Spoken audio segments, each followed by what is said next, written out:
झारखंड ले लिया और वहां भी ऐसा नहीं था कि पहले से सब कुछ था, वहां भी ऐसी स्थितियां थी। हमें वो दिन भी याद है झारखंड का, जब 15-20 लोग लेकिन शुरू हुआ, आंदोलन बढ़ता गया, लोग जुटते गए और लोग एक हुए, मुद्दे पर एक हुए, वोट की छोड़ दिए। सरकार आई, सरकार ने बात मानी, झारखंड के लोगों को पेंशन मिल गई। और ध्यान रखना, पड़ोसी को मिले और अपने न मिले तो बहुत दर्द होता है, बहुत ज्यादा। और बिहार के लोगों एक बात ध्यान रखना, उधर झारखंड पड़ोसी, इधर पश्चिम बंगाल, और दोनों जगह पेंशन मिल रही है, बीच में आप ही फंसे हैं, इसीलिए फंसा है। आज यहाँ जितने लोग बैठे हैं सब लोग पढ़े लिखे लोग हैं और सब लोग सक्षम हैं। 5-5-10 लोगों को ले आना चाहिए। आप कहोगे नहीं मैं तो आ गया, हाँ ठीक है, धन्यवाद आपका, लेकिन 5 लोगों को ले आना चाहिए। क्यों? एक विधायक बनने के लिए आदमी जिसका चाहो, जिसका कुछ ना हो, उसमें और बड़ी हो गई है। एक नेगेटिव हमारे बीच में, आपके बीच में फैलाया जा रहा है, अरे पुरानी पेंशन से देश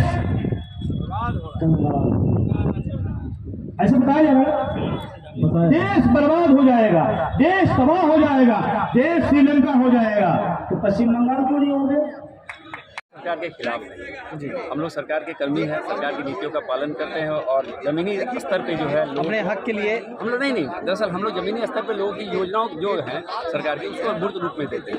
अब क्या है कि जब हम लोग काम करते हैं, काम के बदले में क्या होता है, आदमी मेहनत आना चाहता है। पेंशन के बारे में सिर्फ बताइए। उसी के बारे में आना चाह रहा हूँ। दरअसल क्या है कि सरकारी कर्मचारी बनने का एक ही मेन कारण होता है, गरीब परिवार के लोग ही सरकारी नौकरी करते हैं, वरना बिजनेसमैन में लोग क्या करते हैं आप जानते हैं। तो गरीब परिवार के बच्चे जब यहाँ नौकरी करने के लिए आते हैं, वो तन मन से अपना पूरा योगदान देते हैं और सोचते हैं जब मैं रिटायर हूँ तो मेरा एक सुनिश्चित पेंशन, एक सुनिश्चित राशि मिले, जिससे मेरा परिवार, खासकर पति पत्नी का परिवार चल सके, बाल बच्चे पढ़ेंगे लिखेंगे, जवानी के सारे पैसे उनको उसी में खर्च हो जाते हैं। आखिर जब आदमी कर्मचारी लौटेगा रिटायरमेंट के बाद, उसको क्या मिलना चाहिए? एक सामाजिक सम्मान।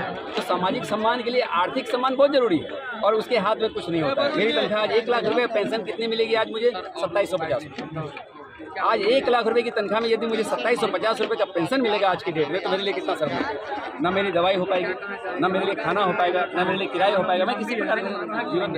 एक ऐसी योजना थी जो रिटायरमेंट के बाद आदमी पूरा जिंदगी, पूरा जीवन, पूरा जवानी समर्पित करता था सरकार को, जन सेवा को, लोगों की सेवा को समर्पित रहता था। तो रिटायरमेंट के बाद उनको सम्मानपूर्वक जीने के लिए एक थोड़ा सहारा दिया जाता था। एक प्रॉमिस था सरकार की तरफ से कि हमारे सेवा में आने के बाद आप कम से कम जी पाएंगे, बुढ़ापा अच्छे से काट पाएंगे, इसके लिए मैं एक सहयोग राशि दूंगा। तो एक व्यवस्था थी, लेकिन वर्तमान में व्यवस्था बदल दिया गया। जैसे हाथी का दांत होता है ना, कि वो दांत तो है लेकिन उससे आप चबा नहीं सकते, कोई काम कर नहीं सकते, वैसे ही एनपीएस, न्यू पेंशन व्यवस्था, जिसमें कोई पेंशन है ही नहीं, वो नो पेंशन व्यवस्था है, उस व्यवस्था को लागू किया गया है। उसका हम लोग विरोध करने के लिए आज यहाँ जमा हुए हैं और पुरानी वाली व्यवस्था को लेने के लिए यहाँ जमा हुए हैं जी। कितने कतार में और कितने कितने विभाग से सर आज आए हुए थे? बिहार के सभी विभाग से, बिहार के सभी प्रखंड से, बिहार के सभी कोना से लोग यहाँ आज जमे हैं, आज आए हैं और एनएमओपीएस के बैनर तले लोगों का विश्वास जगा है और लोगों ने विश्वास जताया है कि पुरानी पेंशन हम लोग हासिल करेंगे, सरकार को समझाने की कोशिश करेंगे। आपके माध्यम से एक बात और मैं बताना चाहता हूँ, वर्तमान समय में बिहार सरकार के शीर्ष नेतृत्व में, माननीय मुख्यमंत्री के नेतृत्व में कई सरकारी कर्मचारी, पदाधिकारी, शिक्षक के लिए सही फैसले लिए गए हैं। रोजगारों का सृजन हुआ है, यानी प्राइवेटाइजेशन के खिलाफ सरकारी कर्मचारियों, पदाधिकारियों के हित में काम किया गया है। उसी में एक आप देखेंगे प्रोन्नति का काम हुआ है।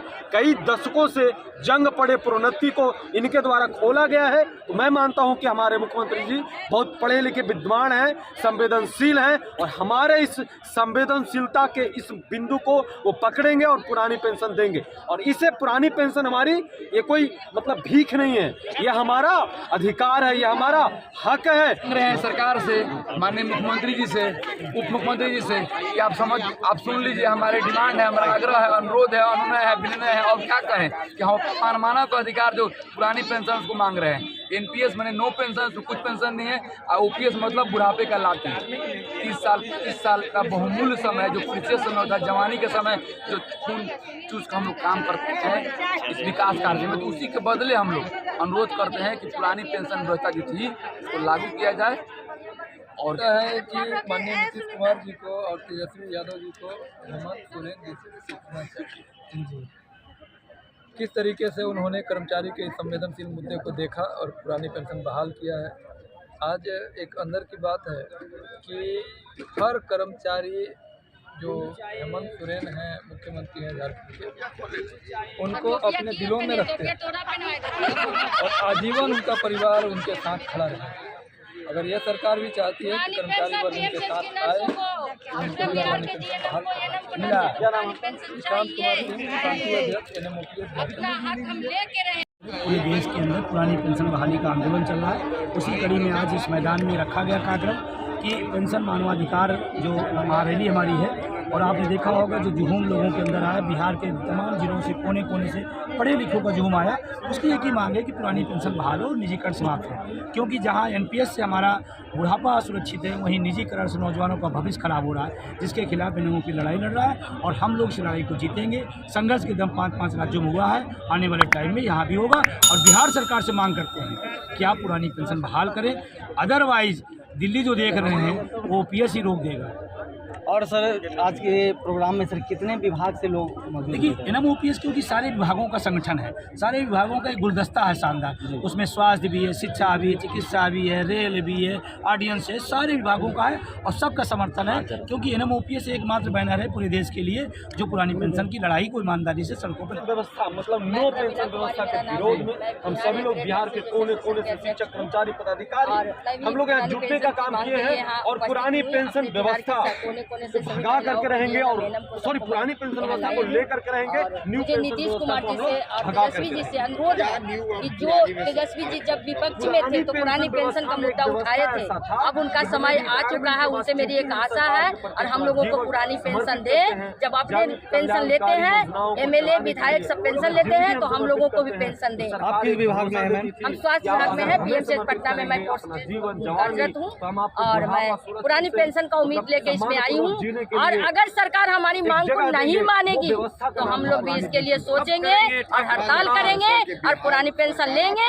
जो सरकार पुरानी पेंशन देगी उनका मैं वोट करूँगा। पूरे बिहार के नर्सिंग एसोसिएशन सारे को मैं पुरानी पेंशन मिलेगा, उसी को मैं वोट दूँगी, वरना मैं वोट नहीं दूँगी। धन्यवाद। आप क्या कहना चाहेंगे पेंशन योजना? मैं भी स्टाफ नर्स हूँ PMCH में। मेरा भी यही कहना है कि पुरानी पेंशन से अच्छा कोई चीज था ही नहीं। ये एक अकेला चीज था जिसके लिए लोग सरकारी नौकरी चाहते थे और यही एकमात्र सहारा है जन जन का, इसको न छीना जाए। नहीं तो गवर्नमेंट जॉब का जो क्रेज है वही छूट जाए। लोग इतना मेहनत करते हैं गवर्नमेंट जॉब पाने के लिए, उनका बुढ़ापा आराम से कटे। ये आपका हक है या लेके रहेंगे? ये हमारा हक है और हम सब लेके रहेंगे। पुरानी पेंशन जिंदाबाद जिंदाबाद जिंदाबाद। आप पूरा जन पेंशन योजना को लेकर पूरा जन पढ़ लिए हैं, इस पे क्या कहना है? योजना में आए हैं पेंशन योजना, धरना प्रदर्शन पे क्या कहना है बाबा? हमको कहना है कि जो पेंशन देने के नाम पे फिर भी पेंशन नहीं देना, उसको लागू नहीं आप दे रहे हैं। और अगर आप रिटायर हम 30 साल बाद रिटायर होंगे तब एवरेज आदमी देने के बाद NPS का उसमें जो है कर्मचारियों को छल कपट किया गया और अपना पेंशन 5 छोटे को ले रहा है।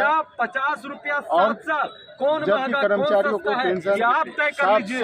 पहले में भी काटा जा रहा है, फिर भी पेंशन नहीं, जबकि रिटायरमेंट बाद में दिया जा रहा है। और पेंशन लेके रहेगा, क्योंकि इस तरह के अगर है तो सबसे बेसी तो विधायक, MP और प्रधानमंत्री सबको कटौती करना चाहिए, क्योंकि जितना सुविधा पर उसका खर्च होता है उससे कम मात्रा में पेंशन।